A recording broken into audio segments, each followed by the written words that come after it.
I'm going to start now. For those of you who don't know me, I'm Liz Dexheimer, and I've been involved with law for years, and Subi texted me about 10 minutes ago to say she's still very under the weather, so could I please pinch hit and introduce Eric, which I am so happy to do. Eric Aho is an extraordinarily talented painter, and I'm sure you are all familiar with his work. He shows at DC Moore in New York. He has a show coming up this October. He's been a friend of the Art Association for years. He's taught workshops, he's given lectures, he's been more than generous with his time and his talent. What else can I heap upon you? He has well, keep going. Okay, I'll just keep going. Let me see if there's anything on my 3-second cheat sheet. His work is represented in very prestigious collections all over the world, in addition to his work at DC Moore. And he has a book coming out in 2025, published by Rizzoli. And we're just thrilled, absolutely thrilled to have Eric here. So, anything else that you want me to mention and plug? No, that all sounds great. Well, then I'm going to sit down and enjoy what you have to say. Well, it's nice to be among friends, and it's one of the, I'm so happy to be here, and I have to thank everyone for your patience with this switching of dates. I know that that keeps a few chairs empty. I just couldn't make it last week. The week before I could barely get out of bed, and then as I felt better, I just couldn't stay at home. So I had to go to the studio, even if it was just for an hour or so. Just had to do it. It's part of that compulsion that all of you, I think, share. Certainly everyone who's been in my workshop, I know about that, and Ruth, and I talk about this regularly. Tony, too, knows all about how I can't keep myself away from work.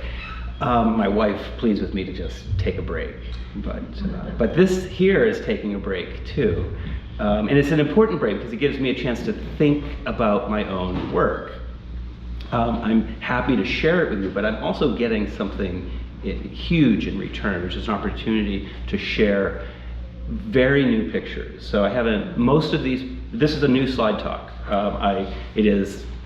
There's not much organization to it. There are a few points that I want to cover. I want to talk about time. I want to talk about the sort of family tree of artists that sort of make my painting possible. And I want to talk about sort of faith and belief with small f and small b, but that courage that's sort of necessary to sort of keep going. And most of all, I'm happy to share this with you. I thought of this group as my first reader. Right? I have a novelist friend who relies on his first readers with chapters, and then with groups of chapters, and then with manuscripts as they're coming together. And I think sometimes, art is a conversation, painting is a conversation, and of course, it tells stories. Sometimes the stories are very obvious, and sometimes the tale is harder to understand, right? And I'm at this point in my painting where I feel like I'm only just now starting to sort of catch on, right? Like I've been painting for 35 years, and I'm just starting to maybe I'm starting to kind of rest with it or settle in, and I feel a little more at ease with it. I also am lucky that the people I work with at the gallery and my audience, that's another important aspect of painting that I'd like to talk about eventually. And but let me get to this. First of all, and I've overdone it with my slides. I've included so many slides that I've broken all the rules. You're supposed to keep it to 30 minutes and then have a little bit of room. It's more like an hour or an hour plus. So bear with me, and if you're nodding off, that's fine. And the door's right here, so feel free to leave. So I'm starting with this painting. It is the freshest painting in the studio. It's 11 by 14 inches, and it is also the largest painting I've ever made. I don't know what happened. I don't know how it happened. I painted this in 12 minutes. I was looking out I wasn't feeling great, and I only had an hour or so, or a couple of hours in the studio. And I was looking out the window, and I just responded to this cloud. It's not a one-to-one comparison, but it is the cloud, it's the event, the weather event I saw. And painting is just that. It's an event. Sometimes they're grand, and sometimes they're very intimate. And somehow this is both. So I'm surprised by this. I quite like it. And that's fine, but I don't know what it's doing quite yet. And Liz asked if it might be a bigger painting later, and I'm thinking on that. Sometimes the grandness in this painting is what's on. It excites me, and it has me thinking about other things. But I also want to share that I don't really. While I was painting that cloud, I wasn't really thinking about the cloud. I was thinking about its material quality, but I was also thinking about other paintings. And in this case, this fabulous Zurbaran, which you probably all know from the Wadsworth. I mean, it's one of the marvels of human creation. And I was thinking about the cloud and the paint as a drape. Well, paint as a drape. It hangs on the surface. Right, and of course the canvas itself is linen. It's cloth. It's like it's fabric. It's like the fabric of life. It's the fabric that we wear. It's akin to the fabric of Zurbaran's saint here, but it hangs, and it hangs, and it hangs, and it's both tidy and messy and soft and hard and thick and thin. It starts to possess human qualities, and the human qualities all arise from how we see things, how we see it, right? Not how we see it, but what is seeing and perception and all of that. And I think about that constantly. Here's John Constable, who's a favorite. He courses through everything I do. For about 2 years in the maybe between 1820 and 1822 or 3 or so, he painted clouds, what he would go out and his activity was called skying, S-K-Y-E-I-N-G, I think, something like that. And he was also, he was mesmerized by the clouds, but he was also interested in scientific developments. And around this time, actually about exactly in 1799 in France, the metric system was devised. So here's a little, as my kids say, Dad, it's another useless anecdote. Why, like, of course, I share this at the kitchen table. Like, you won't believe what I just read. In 1799, in France, the metric system was developed. It was, and at this point, they're like, oh, God. I'm like, no, you can't leave the table. This is getting good. Because there were so many different kinds of measurement systems in France that no one knew what to use or how to use them, and they didn't all speak to one another. So someone devised the metric system that we know today. And who were the first to take to it? The people who are interested, the scientists who are interested in the weather, because they needed to find ways to measure pressures and atmospheres. And the science escapes me. Some of you will know it better than I do. But it was all a way of measuring events in the natural world, which is, of course, what the eye does and what Constable would do over that period of 2 or 3 years. Here's a lesser-known cloud painter, Johan Christian Dahl, the Norwegian. Here he was in Rome and painting over the Roman Campagna. Beautiful, wonderful clouds, very, very romantic. He knew, this is 15 years or so after Constable, he knew Constable's work. But he, and I don't know his motivations for painting clouds. It may not have been because of his scientific interest. I think it may have been romantic. It may have been just the same compulsion that I bring to it, which is that, wow, they're fabulous, they're changeable. Aren't they just like the process of painting itself, right? So Dahl, and the other curious thing about Dahl is he was born in Norway, and then he spent some time in Rome, lived most of his life in Dresden, Germany, and there he painted Norway from memory and from sketches. He painted his home place from somewhere else, and that's very interesting to me too, because like the comparison of the Zurbaran, I always feel like I'm thinking about something in another way or from another place. When I'm in Vermont, I'm painting the Arctic North. When I'm traveling in Europe, I'm often sort of jet lagged and I'm painting as if I'm painting the Connecticut River Valley. It's like it takes weeks, it almost takes weeks. But Barbara Kingsolver called it the jet lag of consciousnness, right? Remember Animal Dreams from the, was it the early 90s? Anyhow, and then here's an artist that I've just learned about more recently.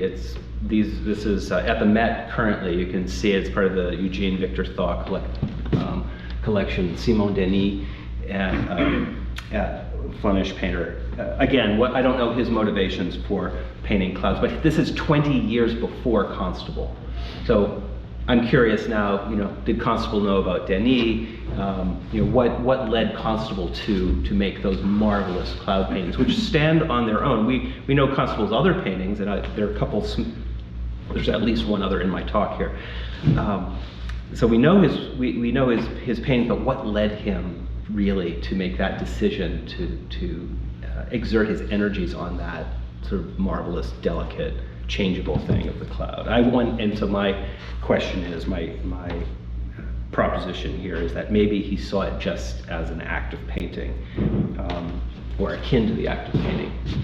Sometimes the clouds are, dark, and they're dark and they're weighty. So I've tried painting them sort of with a lighter touch, and I don't believe them. Right? I don't buy it. It's like, no, it doesn't look right, it doesn't feel right. All that criteria that as painters in here you bring to your work, like you know it. It's like, that's right. We work in a world of comparison. This painting isn't as good as the one I did on the week before. Why is that? It's not judgment exactly, but it's a comparison. It's a necessary comparison, because we know in a way what our gut is telling us, right? Tom Thomson. So Tom Thomson I wouldn't be making paintings without this Canadian painter who worked for only 10 years. He died tragically in a canoe accident. Mysterious, folklore. Now it's a Canadian folklore. But he, for a period of 10 years, he painted in a small scale from his canoe, or sometimes from the side of a lake, and he painted in a physical way that joined the materiality of the paint with the physicality of the landscape, with the sort of the deep love and appreciation of the world in front of him, and an understanding for its systems, the systems of the painting and the systems of the natural world, all coming together magically in these little paintings, 8 by 10 inches, right? Which, if you look at the date, it's 1915. There are a number of scholars who say that he was presaging, if he had continued, if he didn't die in 1917, that he would have just discovered abstract expressionism inevitably, because as his late paintings, in the last couple of years of his work, they start to fall apart, and they're just marks, material-driven marks on the surface that hold an observation of nature and the real. So even as they break apart, they coalesce. And sometimes the color in these clouds is totally surprising. Here's the green in the cloud was what the grasses and the fields were trying to be before this last snowstorm. And here's one of the squalls from that preceded the storm of a couple of weeks ago. I've been looking at the sky for a long time, and I've been looking at snow for a long time. And I grew up in rural New Hampshire, so I'm to a Finnish family. I'm not unaccustomed to snow. I'm quite familiar and comfortable with it, but I hadn't really, and I had made a couple of snow paintings before I went to live in Finland, to live and study there. But it was there, sort of in the Arctic.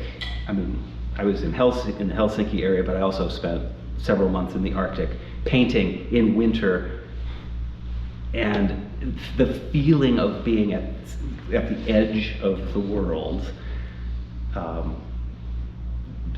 painting plein air in, I mean, it was, you know, like 10 degrees, but it was still somehow manageable, right? The Finns have an expression for anything outside of Helsinki is kind of a forgotten land, like no one cares about. They call it Jumalan Selän takana, the land, the area, not even the land, it's just the area behind God's back. Like even God doesn't care about what's going on up there. And that actually includes some of the Helsinki suburbs, but anyhow, I truly felt like I was in a place that was sort of beyond awareness, right? So, but you know, this is from 1992, right around the same, just after my first sort of engagement with, you know, the Washington Art Association. So, I mean, these are the paintings that, or paintings from this time that I would have included in the Young Talent show that I was so proud to be a part of. Phil Grousman, you know your neighbor Phil, was such a champion and put me up for that show, and that's where I sort of became rooted in this community. That was a long time ago, and I'm looking back at these paintings now and I'm thinking, wow, I wish I could make a painting that's so stark and so simple. I have forgotten how to do that, and partly that is because once, as a painter, I think once you learn something and once you use it for a while, or at least I do, I become suspicious of it. The successes become habits, and the habits become devices. And then if you rely on those successes, what works in one painting 3 years later probably makes the successive painting tired, right? Like the successive painting doesn't need it. It needs something else. So I'm in the business of rejecting the discoveries that I make, right? I mean, it's really confounding because otherwise I feel I would keep making the same thing over and over and over again. And I don't want to do that. I'm too restless. My interests are too rangy. And I know that I ask an awful lot of painting. Painting is the thing that allows me to explore anything I'm interested in at all. And I mean, it's one thing to, a friend said, oh, are you at that age where your nightstand is just historical biographies? You reach an age, he's just a little older than I am, he said, you reach an age where the novels are over there and the historical biographies are over here. And I'm like, well, not exactly, but close, because I am interested in history. I'm interested in the way things, the way the world works and the way it comes together, but I don't have the patience or the sort of academic attention to sort of dig into something in incredible depth. But what I do is I deal with it on the surface, right? Quite literally in the painting. But I get to occupy my mind and attention with curiosities. And right now, the curiosity isn't about my father's World War II battalion and its path across Europe. That's a project from some years ago, which you can read about. And there are other projects that I've talked about. Some of those talks are recorded. You can find those. I'm not going to talk about them here. But I've kind of what I'm curious about right now is sort of my own history, right? The idea that something personal can become universal, that something personal can also be shared. And I'm spending my energies painting a meadow, And it's the same meadow that I painted, it's the same meadow I stumbled on in 1989, and I'll get to that in a second.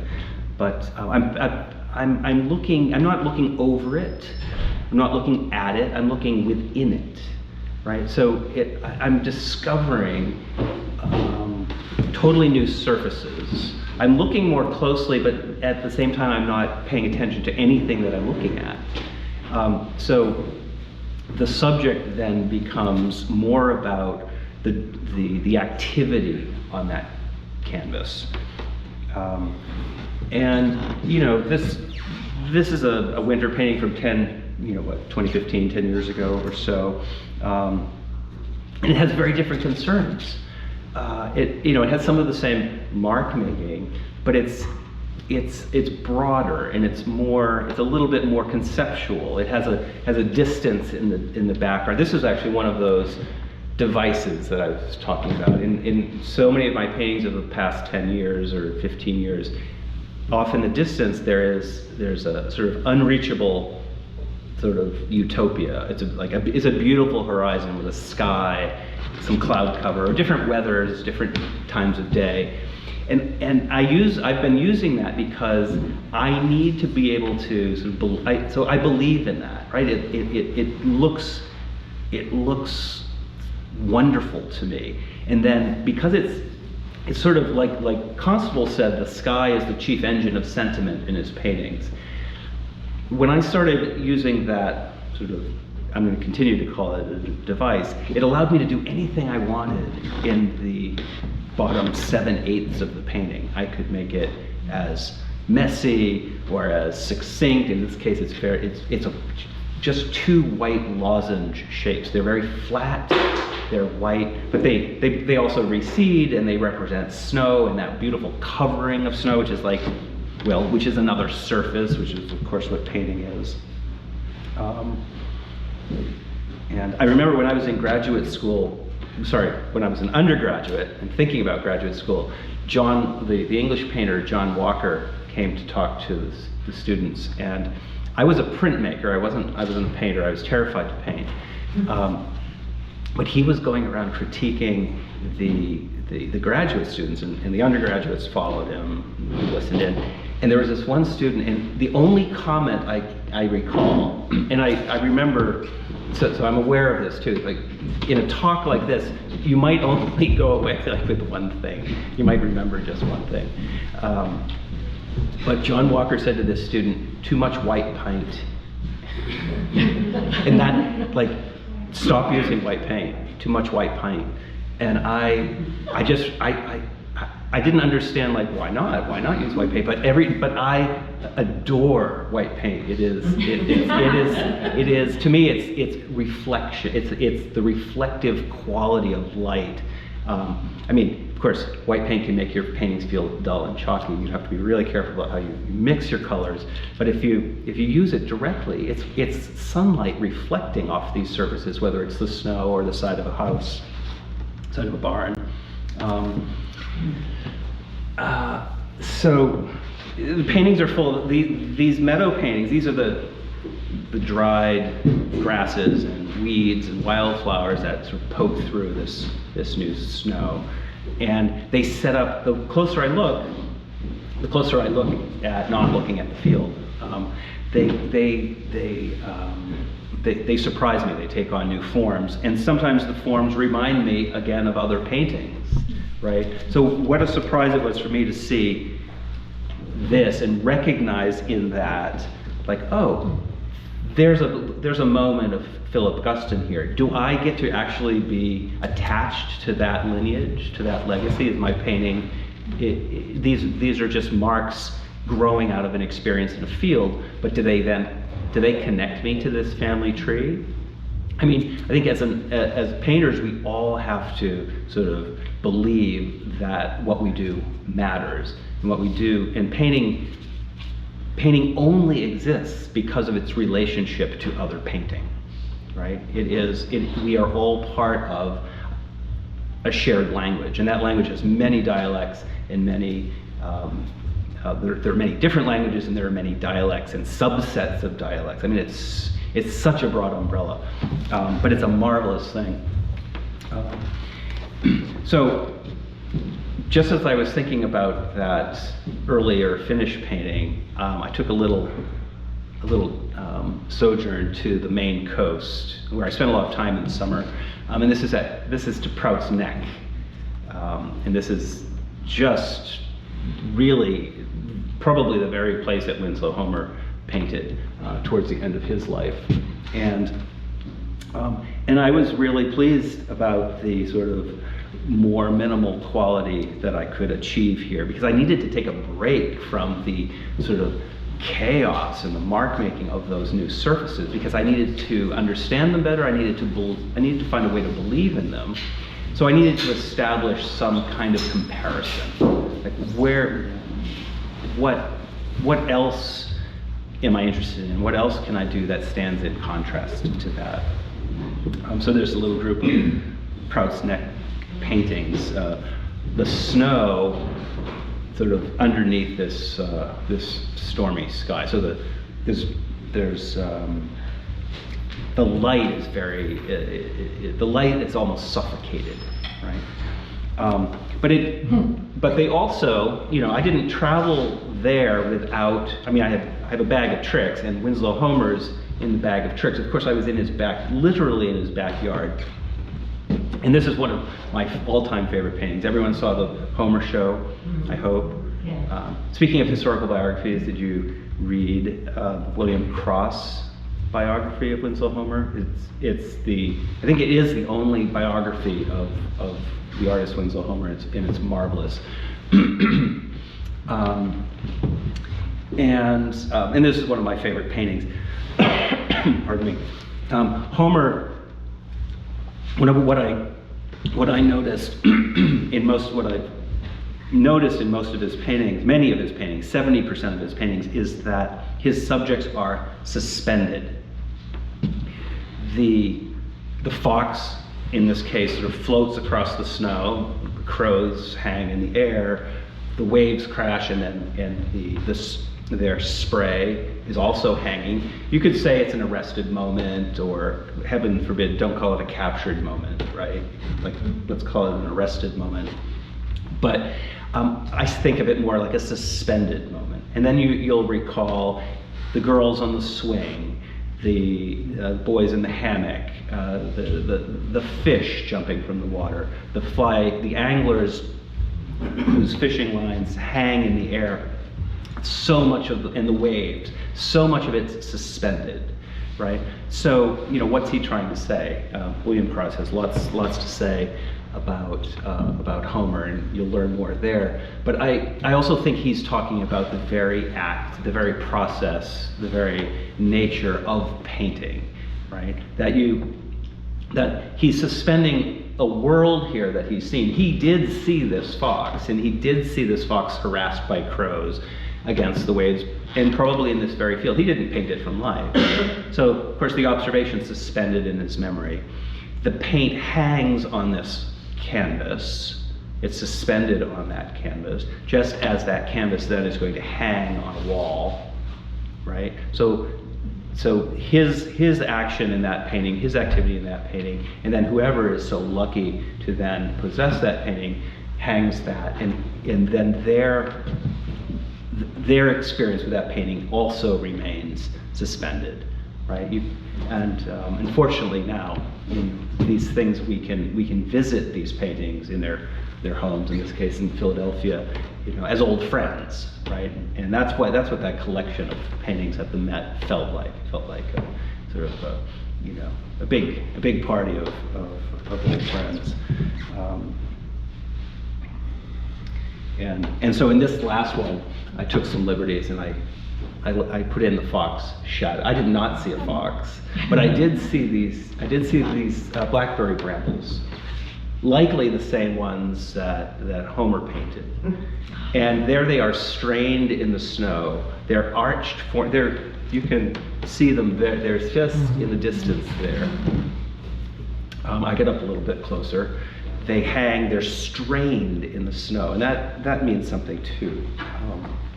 sort of, but there's a, I mean, tension is such an overused word, right? But there is something about, you know, a pictorial tension, right? That it can't just sit there casually and nicely. It has to sit there with, you know, on the verge of change, on the verge of becoming something. This is a really small little painting, 8 by 10 inches, made with an enormous brush. I mean, the first mark is just like that, and then I turn the brush and I use the little edge of it, and it has this weird errant group of bristles that becomes its own little thing. You know, the tools, the brushes you use over and over and over again become these sort of extensions of yourself, and they actually, when you look at your brushes and they go this way or that way, they're actually holding a record of your activity, like how hard you press on the surface, which, you know, what sorts of marks you tend to make. I mean, it's interesting. They are, and it is interesting too that we still have to use brushes to paint. I mean, I suppose you can throw the paint, and Pollock broke everything and dripped the paint. Nobody can really do that anymore. I mean, just once was enough. But yet the brush, well, I mean, but the brush is such a magical thing, and it's incredibly sensitive. Right? Of course, your eye and your hand together are miraculously sensitive instruments, but then the brush, with its either sable hairs or, I mean, my brushes are really inexpensive boar's hair bristles, you know, sometimes even from the hardware store, they're 79 cents. But there's a sensitivity to that. And I don't want to be fussy. I don't want to make fussy paintings. So for that reason, I don't use the most sensitive of brushes. But even so, they translate something.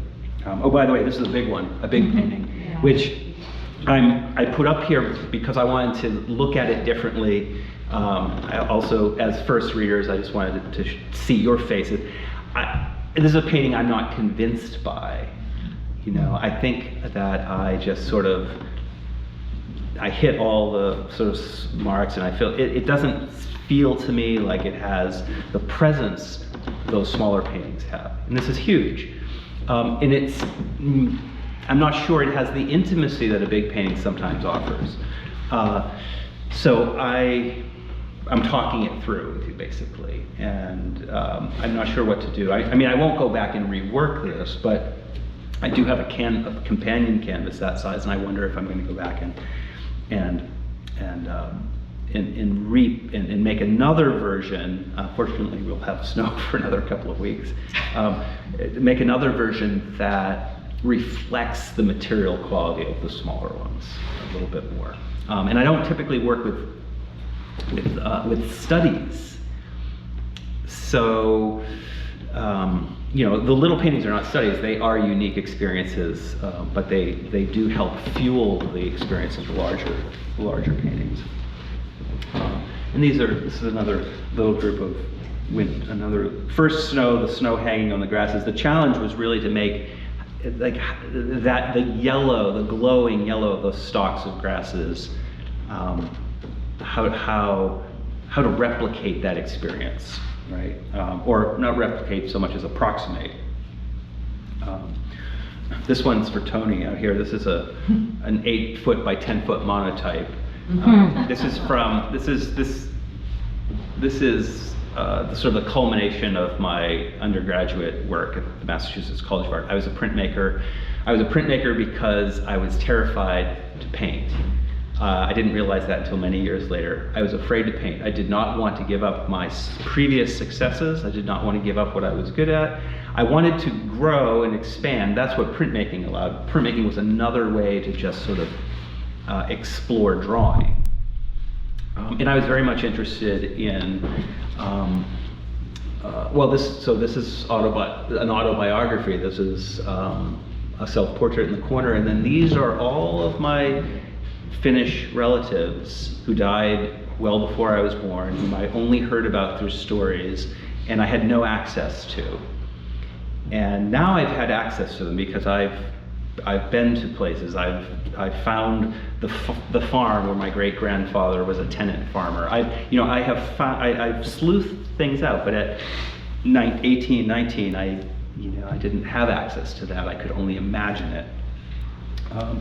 And like I said, I had never painted, but I grew kind of disenchanted with graduate school, and I took a job to teach painting. Right, I've told you this before, but I took a job to teach painting. I had never painted. I thought, well, I know that teaching's going to be hard. Teaching is hard. That'll be hard. But how hard can painting be? It's not going to be.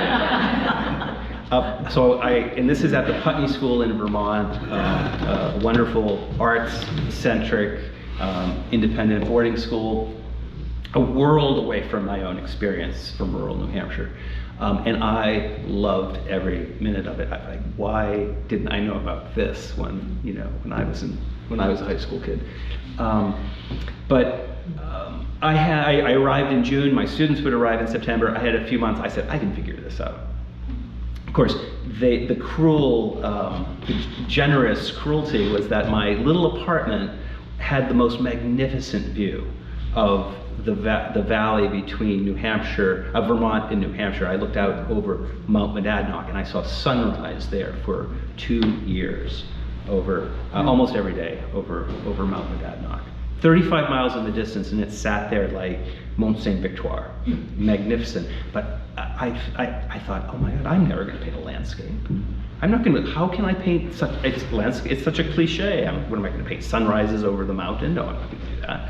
So I had to find something that was inconsequential, that didn't matter to anyone, didn't matter to me, didn't matter if I got it right or wrong, and it was this little pucker bush here at the edge of the road, edge of a dirt road in Putney, Vermont. And towards the end of the summer, I had the courage to paint the farmhouse in the back. The first paintings were just of the pucker bush. And then I made a painting of the farmhouse, which incidentally, another useless anecdote is, this is the barn where the very first Holstein cow in America was born. Okay, so see, it's historical record. So during that time, and sort of keep ahead to sort of train myself, but also develop a habit and to be able to bring something to my students. I drew in the mornings and I painted in the afternoon. And my drawings were in a big folio, and I just wander around. And I eventually found, just beyond that pucker bush, there was a field that had been laying disused and fallow for 75 or 80 years. It was a hayfield, big hayfield. It was overgrown. And I sat in the middle of it, and I drew. And I drew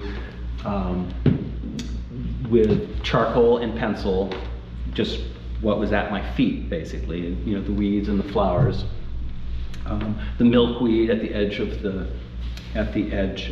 the field, which I drew intentionally to look like my hero Ellsworth Kelly. You need to head out. Yeah. But I did this rather intentionally, right? I mean, look, it's a forgery. But eventually the drawings felt more like my own. And sometimes they were very specific things, the brambles. But mostly I was also trying to make sense of how the interconnectedness of everything, and I worked in a more sort of all-over comprehensive way. Actually, here, and the paintings were very small, mostly, in part because I only had, if you're familiar with boarding school, teaching at boarding school, I was occupied almost 24 hours a day. Had very little time off. Sort of between 3 and 6, my classes ended at 3, I was expected at dinner at 6. I had 3 hours of my own time. And so, how was I going to use that time? I was going to go paint, but I also had to paint, and I had to come away from the day with something to show for it. I couldn't come away with a painting that was sort of half-started, or I couldn't invest in a larger painting where I would just work a little bit at a time, because I knew I would never finish something. I just sort of knew that about myself. I wanted to have, at the end of the day, something to show for it. So I learned to work in an hour's time frame. An hour to choose the spot and set up, an hour to paint, and an hour or so to break down and come home. And I worked like that for better part of 2 years. And I started and I also because I hadn't painted, I started really small. And then every group of 10 or 12 canvases, I added an inch. And so they went from 8 by 10 to 9 by 11 or 12, and they kept growing until they were 26 by 36, and they could slide into the back of my little Subaru, and I could still paint that in an hour. And I could feel sad. Now, they weren't great, and I reused and tore up and discarded so many, and of course I didn't know then how to edit and make sense of my own work to judge or make the choices of quality control, right? But the ones that did survive, I showed everywhere I possibly could, including the 1990 Finnish American Artists Festival. And look at that graphic design. That's the way things were back then. So, so the little painting there in the bottom left is that the meadow I was also sitting in to draw. And there are a number of those paintings, and you can see winter there. And I thought I was very clever too. I painted the little wooden lath frames different colors. I thought that was a good idea. Maybe it is good. So then the drawing. So I worked on the drawings for an entire. This was a campaign. Became what I've understood, and I love this term. It's a campaign of drawings. I drew every day for 30 days, maybe 31 or 2 days. And I haven't done that since, right? For whatever reason, I haven't had the occasion to, or the need, I satisfied the need or to do it or whatever. But also drawing, the activity of drawing has fallen out of my habit. And in reflecting on this new activity, painting in the meadow, I'm thinking about, all of those motivations and reasons for getting started. I'm thinking, well, maybe it's time to do that again. Draw in the morning and paint in the afternoon. And just to see what's happened, to see what's changed over over time. So as a young teacher too, so there wasn't much time to work. So I eventually figured out I was a library proctor. And so I couldn't help the kids with their homework. I couldn't really help them with their history or literature or anything like that. My task was to make sure they weren't getting high. But I set up my canvases, with a little drop cloth, and I could keep an eye on everything. And it was a novelty at first. They were more interested in what I was doing than their studies. But after 10 minutes, I just disappeared. And I used almost every practical available moment to work. And back then I was really interested in paintings of people doing things out in the world, and often out in the landscape. But I wasn't necessarily making those connections. I was still painting landscapes and then painting figurative works in the landscapes. And then I went to Finland. And from there I had a chance to spend a lot of time traveling in Western Russia, which is old Finnish territory that was seceded after the war. And it coincided, although the date of this publication is a little bit later, but my travels were in between 1990 and 1993. But when I read this Shama, the Landscape in Memory, that great tome, which I see on almost everyone's bookshelf, it took me a better part of a year to read it. But when this singular quote sort of solidified everything that I was trying to do at the time, and that it's that the landscape is a text, but then so too is painting, right? So painting the landscape is that text on which future generations, right? They're recurring obsessions, and obsessions are, I mean, that's the sort of whole sort of engine behind painting, isn't it? We get this sort of bug in our head, and we just can't stop. And then there was so of course the Shama book comes out a couple of years later, but something happened to me, or in the midst of a painting that transformed everything. It was one of those aha moments, or as some of my friends say, an aho moment. Yeah, they're good friends.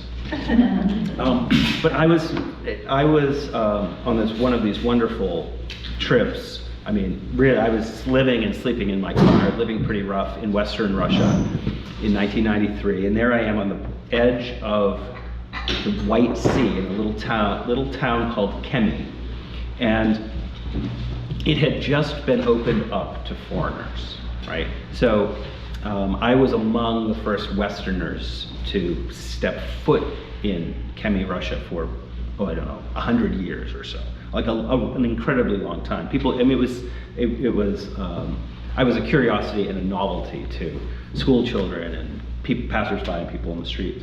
But you have to be wary of passersby because they always drop bits of information, right? So there I am painting at this field. It's March or April. It's cold. It's gray, and there's this field with giant thistles, 4 or 5 feet high, really thick, black in the rain against the golden grasses, and it's incredibly striking. So striking. I mean, I was arrested. I stopped and I started to work on these large gouache sheets where I would sort of work with gouache.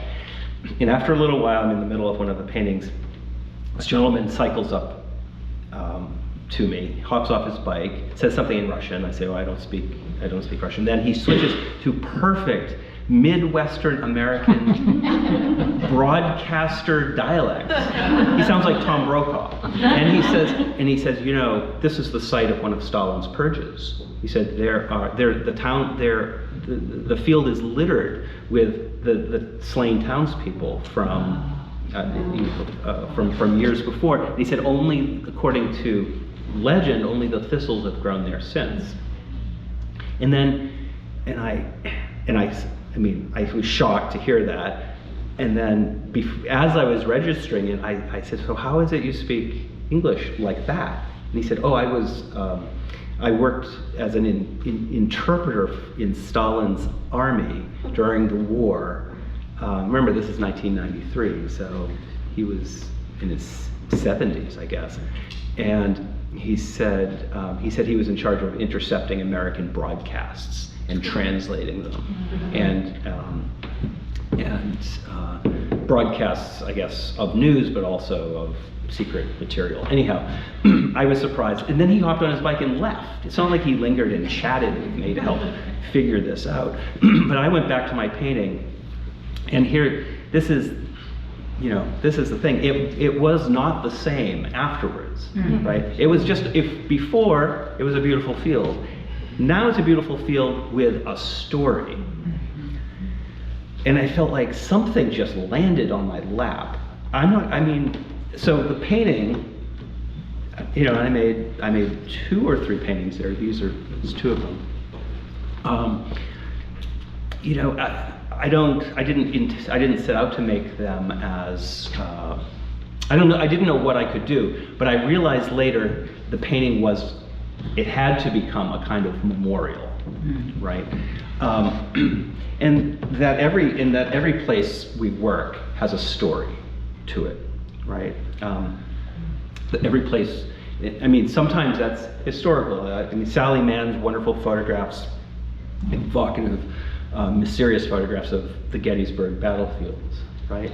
I mean, that's marvelous. The story is shared. We share that pain, that history, collectively, culturally. But sometimes the places we choose are personal. And so I went back to that meadow that I first painted in that field, and I sat there again last summer. And there at the edge, I noticed a little bed of wild strawberries. And wild strawberries are very important to me because I picked them with my dad, right? Like, it's a wonderful childhood memory, and there they are. I put my painting, I was painting somewhere else, and I noticed the strawberries. There were only 3 or 4 of them. I mean, it's not like wild strawberries grow in incredible abundance. But then as I was cleaning up, I took my last little canvas, and I just sat down and I painted a messy little recollection of the strawberries as a child and the strawberries I'm experiencing there as an adult. And this long little painting becomes some kind of timeline. And I don't, it's just paint on a canvas, but its meaning to me becomes huge, right?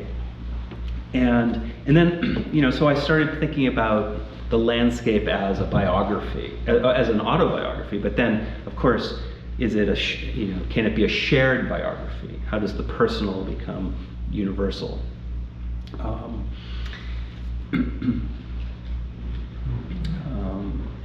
So here's a little digression, right? So Manet and Degas, right, on everyone's mind this past year. I hope you all saw this show. I saw it, loved it. I couldn't get enough. I was bothered that they turned it into some kind of competition, like who's better? Is it, who do you like better, John, Paul, or Ringo? It's like, is it Degas, or are you in the Degas camp, or are you in the Manet camp? And I didn't quite like that. But Sebastian Smee, the writer, noticed that it was I think it was Sebastian Smee. He saw the design as Manet / Degas. Right, and of course, there's the Manet famously slashed the Degas painting of a portrait of his wife playing the piano. So I put this in for Tony Kirk here. Just a little aside, but it's curious to me. So Manet and Degas have a friendship that turns to a rivalry. Manet dies much younger, and then Degas holds Manet in incredible admiration and works to collect as many of his paintings as possible. But their very first introduction is recorded, and it's this. Degas was at the Louvre working on an etching plate, etching directly from what was then thought to be by Velázquez, but it's a picture of, it's a Velázquez-like portrait of the Infanta Isabella, I think, or it could be Margarita Isabella. And Degas working directly from the painting on a little plate. And this young man comes up to him, it's Manet, they hadn't met before, and he says something to the effect of, "Oh my goodness, aren't you so brave? I could never do that, working so directly from the object. Drawing is one thing, but to do it on an etching plate, like that takes a lot of courage." And then a short time later, they get together again, and Manet presents Degas this version on the right. So that on the right is Manet.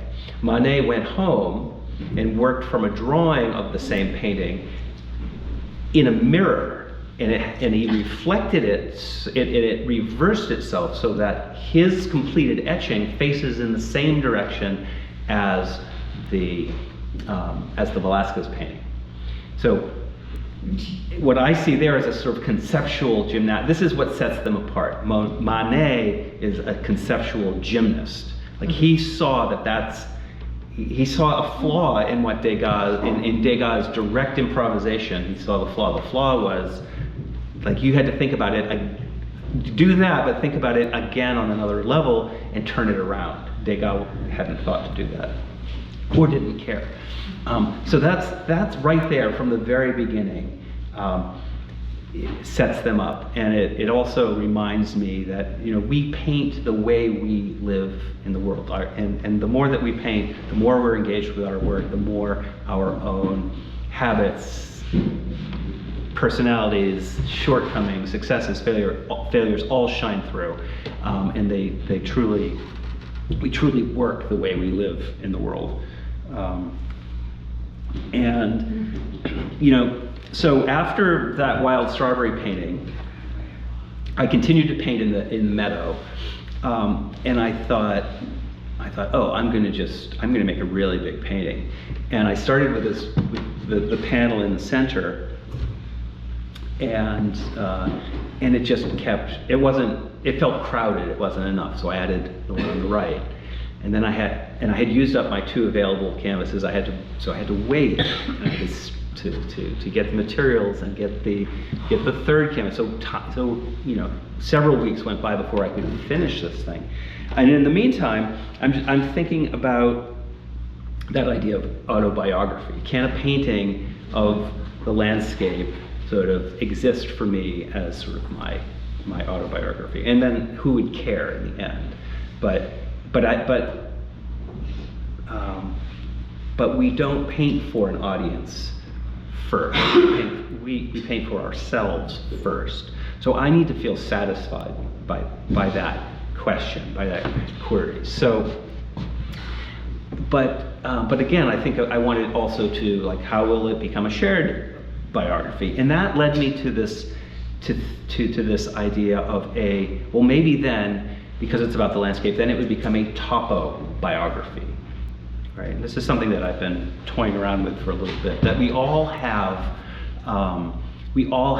formative experiences in the landscape, whether it's an urban landscape or a rural landscape, or a summer vacation to the beach, or that one hike you took in your life to a mountain somewhere, even if you've never done that again. There is some activity that we all have that's formative to us, and the landscape is part of that.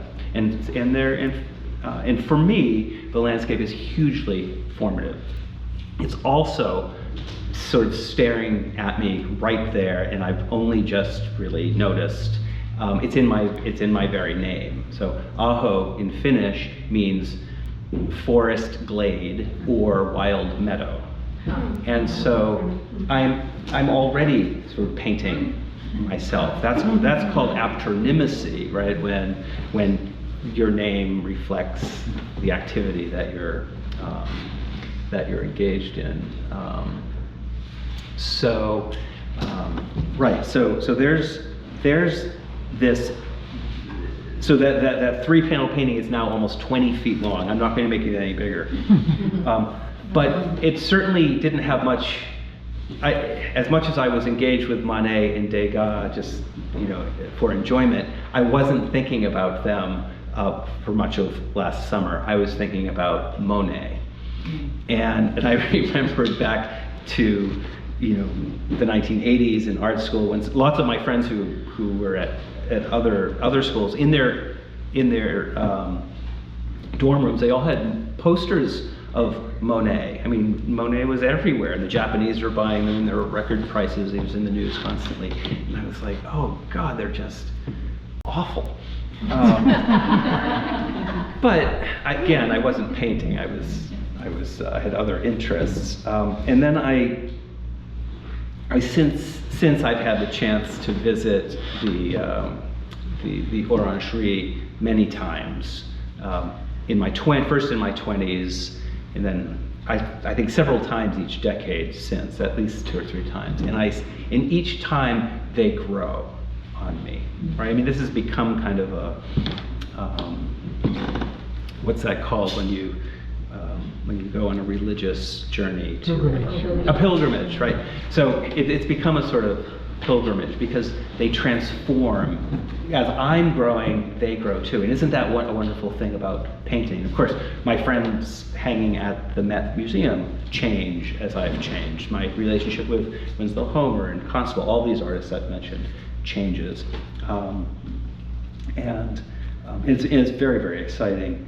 Of course, Monet painted some flowers too, but he was dying of syphilis, and these are the flowers his well-wishers brought him. And he made these paintings. He made these. I mean, they're absolutely incredible. This wonderful book of his late flowers, and Gloria Groom, the illustrious curator in Chicago, put on a fabulous show, which I made a trip to see in Chicago, the late works.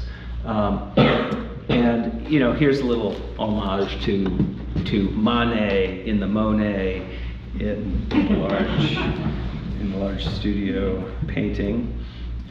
Degas painted very few flowers, from what I can tell. I think, and this is a rather sort of tightly arranged group. It seems like an odd painting for Degas. Of course, Monet was crazy about his water lilies. And, you know, so mostly, but of course there's the scale that is approaching those Monet paintings in the horizontality, but the thing that, you know, and I just want to be careful to say, you know, these aren't like about Monet, you know, it's my own, you know, they're growing from a different, from a different purpose, but they're about surfaces, right? And that's what I see the wonderful sort of success of of Monet's late paintings, are the surfaces. And you know, he was going. I don't know much about him, but there's a biography out last year, the only biography in English about Monet. It's on order. That'll go on the growing stack of historical biographies. But I'm looking forward to reading it. I think we all are aware that he was going blind towards the end of his life. Like how awful, right? But he persisted. He continued to work, and he worked 6 inches away from these canvases. Right? And on my last visit to the Orangerie, there was a group of American students there, all standing in the center of the room, and I just couldn't help myself. Mm-hmm. I said, would you like to see what Monet saw? And they're like, what are you talking about? I said, come here. So we all went up to the canvas, and I said, put your face 6 inches away from the canvas and look at it, and squint a little bit and look at it. That's what Monet saw. And I said, if you look up there, you can see his thumbprint, and if you look down there, you can see the heel of his hand. Because these were canvases that he had to move. Sometimes they were so big, sometimes he dragged them. But you can find his impression is not just in the way he made the flower, but it's also in his fingerprints here and there, right? And I just found that interesting. So I don't know what if those students remembered that as fondly as I do. But I hope they, you know, maybe they're sharing that story still. But look at this one, right? This is one of my favorite panels. It's so austere, and then right in the center of it, there are those just spots of color. And this is 6 inches away from the canvas. This is what Monet saw. Of course, coursing through all of these, you know, the meadow seems like it can hold everything. It's starting to feel to me like a container for everything that, you know, that I love about painting. Of course, there's Fairfield Porter in there, in the greens and the grays. Ellsworth Kelly pops up again in here at the edges in the milkweed. This is I forget which Manet painting this came from, but this is a detail. And I mean, look at these flowers. They might be chrysanthemums or nasturtiums or something. It's just a mark of pink, kind of lightly hanging on the canvas. He just hit the canvas with the brush, and that's all it takes. There's nothing fussy about the flowers. Some of these meadows are painted from life, standing in the field over the course of a day. This is a pretty small painting, but it took me like from morning till afternoon with a little break for lunch. And so there are morning shadows on one side and afternoon shadows on the other. And I always like to include this comparison of de Kooning and Rubens. Painter is hugely important to me, and of course, de Kooning's famous for his his famous quote about Rubens, saying that flesh is the reason that oil paint was invented. Right. But it's possible that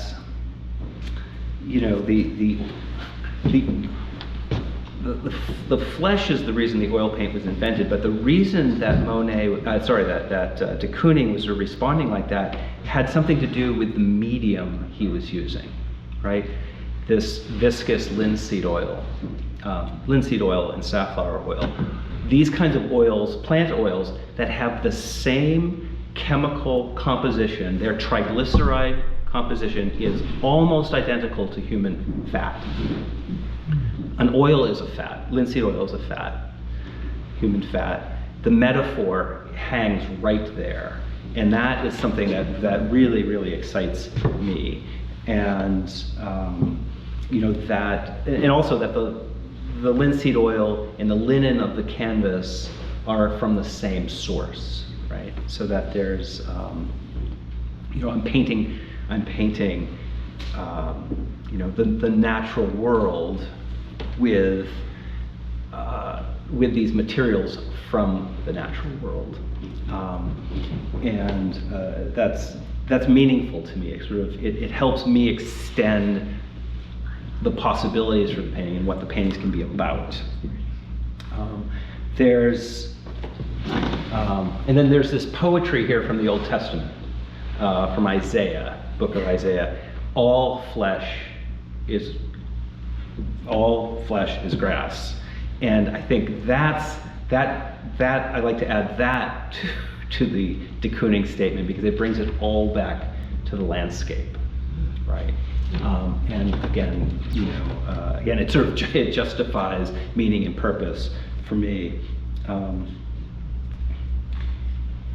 Also in the meadow, sort of secreted in the meadow, are favorites like Ellen Tesleff. Ellen Tesleff is a painter everyone should know, the Finnish expressionist painter, whose Echo painting here called Echo is she was captivated by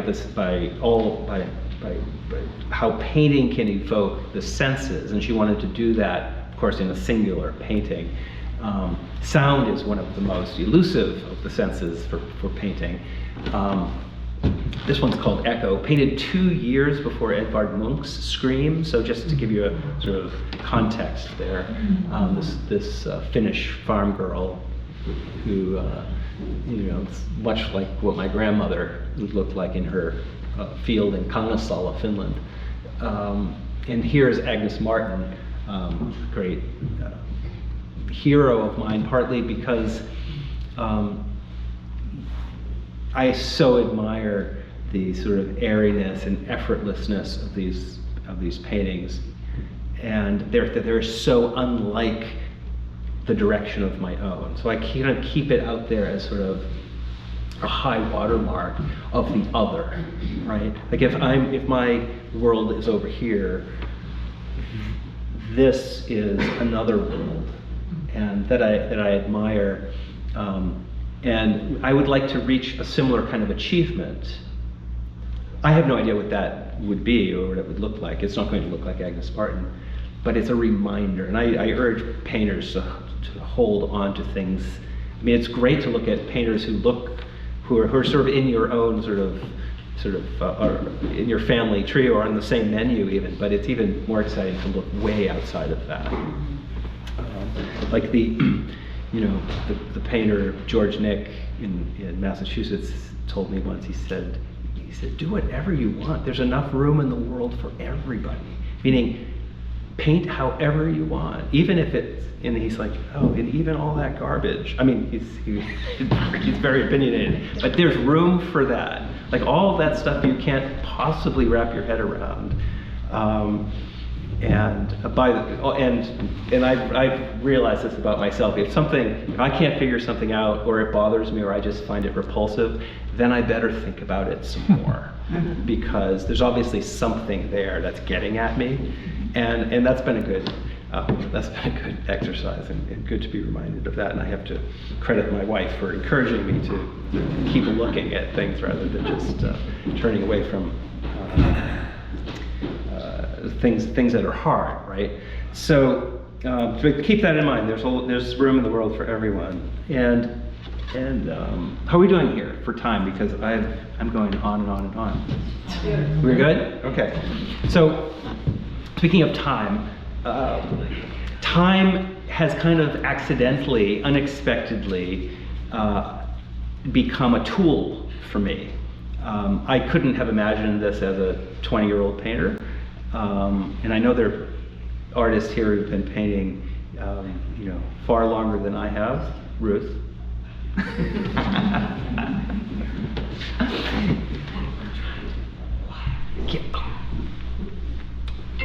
I'll call you later. So here's about 15, 16 years ago, I stopped at the South Solon Meeting House in Maine. If you've ever been there, there's a marvelous cycle of frescoes painted in the 1950s. One of them is by the great Ashley Bryan, who passed away a couple of years ago. You can see one of his paintings, I think from 1954, at this meeting house. But in front of the meeting house is a big field. In the back of the field are these tall stand-up spruce trees, and it was lit with fireflies that evening. And I've seen fireflies before as a kid in New Hampshire, and I even wrote a paper in high school about bioluminescence. Right, it was a high academic achievement for me. My mom even helped me type it. I worked on note card, the note card technique and all that. So I was already interested in, fireflies and glowing mushrooms and things like that. But so in that field in South Solon, Maine, it occurred to me to paint them. Like, who paints fireflies? The Japanese, the firefly is very important to the Japanese. It's in their,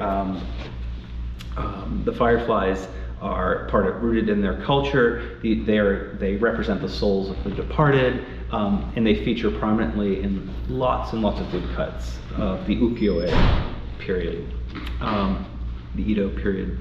Ukiyo technique prints from the Edo period. And but the fireflies are also, like when I was a kid, we went to some art fairs where, there are fences in town parks and local artists hang their works. And there are lots of fireflies among those paintings. There are very few fireflies among paintings that my peers do, or in Chelsea, or even in the museums. And I think that's really curious. So I just kept painting. I made 3 or 4 that summer, and three or 4 the next. And for about, 8 or 10 years, they were pretty much the same. The first one were just dabs of color across this dark field, and then they started to glow a little bit more in the grasses. And then when I finally realized that this was a subject I could possess myself, not that I'm hoarding it, anyone can do this, it's just like there was such freedom I found after a period of time, and it was the time itself that allowed me to open up the paintings to express kind of ecstatic response to this wonderful, marvelous, mysterious, this summer event that had, the fireflies live for 2 or 3 weeks in the summer, right? And now they're challenged by light pollution and pesticide and loss of habitat and all those things. So they're also sort of canaries in the coal mine. But they've opened up my paintings in a way that can be more exuberant and more, and frankly, sometimes more surprising to me. So but like a farmer, I just follow the crops as they cycle around the seasons. And I can't paint fireflies right now because they're not there. And when they pop, so I'm very excited for the end of June or first part of July when they appear in Maine and in Vermont, and I'll paint them. And I might not just make 3 or 4. I might make many more. I don't know. I'm really looking forward to it this year. But I'm also looking forward to all of these. I'm just looking forward to everything that the meadow that I'm thinking about now for the past year or so generates, right? The clouds are generated above this meadow as if you're lying on your back staring into the sky. The fireflies inhabit the edges of that at night. So it's not just bright sunlight in the meadow, and it's not just snow covered, it's all times of day and all the seasons, all the moods, all the feelings brought to bear on this one subject. Now, is that asking too much of it? I don't know. So this is Paul Valery on Degas, right? About the nature of observation. To observe very largely means to imagine what one was expecting to see, right? Like, so observing isn't just a scientific clinical response, right? It's about it's a mix of all of your tremendous, magnificent feeling and sensitivity and wishes and hopes and dreams. So the meadow isn't just bright in the bright sun. I didn't have as much time in the fall as I had hoped to paint in it, but this is one of them. Brilliant sort of rusts and oranges and earthen colors, and then here's a little digression to 2 very important painters to me, Frank Auerbach and John Constable. And there should be Rembrandt on this slide too, because Constable learned from Rembrandt in the Royal Collections in Windsor Castle that he had access to. So he saw them firsthand, he studied them. Frank Auerbach studied every mark that Constable studies and responds still to every mark Constable has made. Frank Auerbach exists because of Constable and because of Rembrandt. It's informed and infused in his paintings. And since I was a printmaking student in London in the 80s, I've been a disciple of Frank Auerbach's. He's helped me understand the muscularity of the paint that isn't actually about bravura or anything sort of macho, that muscularity. It's actually a little bit more about vulnerability. And of course, as a 20-year-old, you don't understand those things. Now I understand it a little bit better. I mean, with the slings and arrows of outrageous fortune and consequence, right, of life. So, and this was a surprising painting too, where these are the seed pods of the goldenrod. I'm sitting very low in the meadow, looking above them, and there are the clouds from that in the late fall, sort of mixing with them at the top of the canvas, right? So the thing that's in the distance. So I'm trying to address that device, how do I resolve that sort of distant aspect of the painting with that foreground? So almost they're becoming one and the same. And this is another painting I'm revisiting. This is at the edge. This is a field at the edge of the village in Saxons River. So the man who lives there, kind of as a hermit, is a Vietnam vet. Like many, he wasn't the same, as the neighbors say, he wasn't the same when he came back, and he's just sort of kept to himself since. He's getting on in years, but he keeps bees, and he keeps his house the house is it's smaller than this room. In fact, his house could fit in this room. He keeps it very tidy, and the edges of his little field are scattered with these beehives, and for about an hour each day in the summer, it glows in the sunlight. Otherwise, it's an incidental piece of land. It's mostly in shadow, but the sun just hits it sort of between 3:30 and 5 o'clock, and it is one of the most marvelous things I've ever seen. I sometimes go out of my way if the day is just right, just to see it in that sunlight.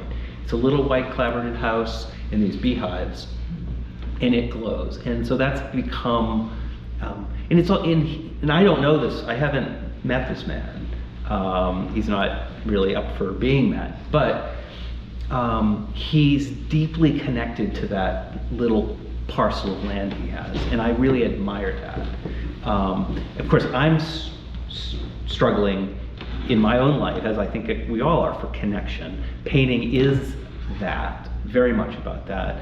And to reflect on the de Kooning quote about flesh and being the reason that oil paint was invented, I was thinking about one of the English painter John Walker's famous and well-known expressions of oil paint as colored mud, right?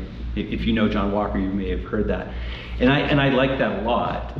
And it suits him because he paints in these sort of muddy estuaries on the coast of Maine. But it's missing something. Because oil paint as colored mud sort of presumes that it's sort of aqueous but oil is, of course, hydrophobic, right? Oil and water don't mix. So, but of course, the oil color, the pigment is mixed with linseed oil, which is a fat, and that mixture to me, and I think Van Gogh is a painter. Here I am talking about painters who are just posters on walls, right?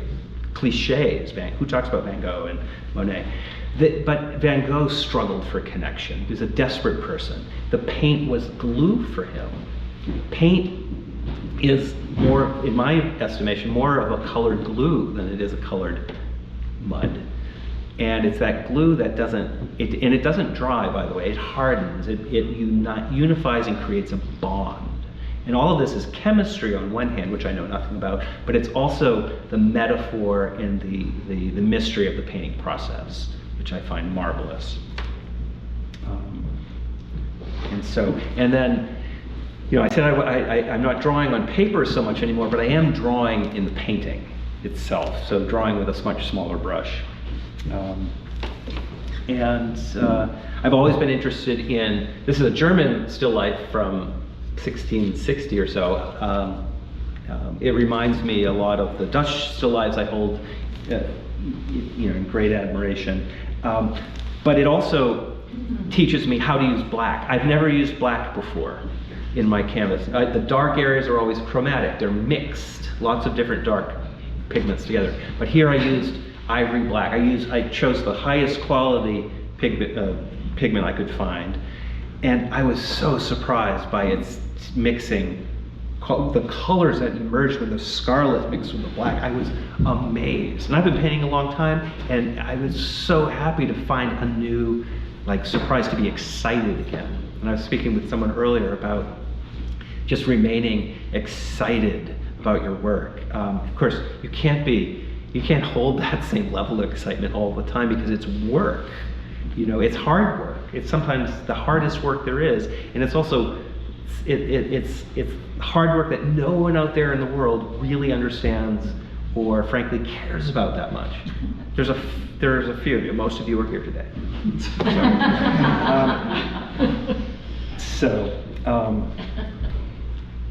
Now there's this little detail that stood out to me in that German painting. This little isolated, hovering a disc of Queen Anne's lace, and I had painted one of my own just before seeing that, and so in in an invention of this landscape, invented from observation. This is a field of Queen Anne's Lace, or Queen Anne's Lace at the edge of the field. There is one actual detail that's painted from life. And as soon as I put that in, I put this in towards the very end, it made everything else believable to me. And that is, and again, and then I'm trying to find another way to use the device of like, how do I incorporate the engine of sentiment there, the sky? How do I do that differently? How do I keep things changing? And so it's interesting to me that it's just the way that the world works for me. I see things in isolated detail and then in broad sweeps and broad generalities. Maybe we all do, I don't know. I do. And it's sometimes the great challenge in life is to find ways to put those together. Right? And so I'm going to wrap the talk up here with this painting. So I haven't shown any of these to anyone. You and the graduate students at Western Connecticut State, where I was yesterday, saw them first. And with some luck, some of these will end up in my show in October. Yeah. So thank you for joining me for an almost 2-hour talk. Thank you. That hasn't happened before. What a talk. That hasn't happened before.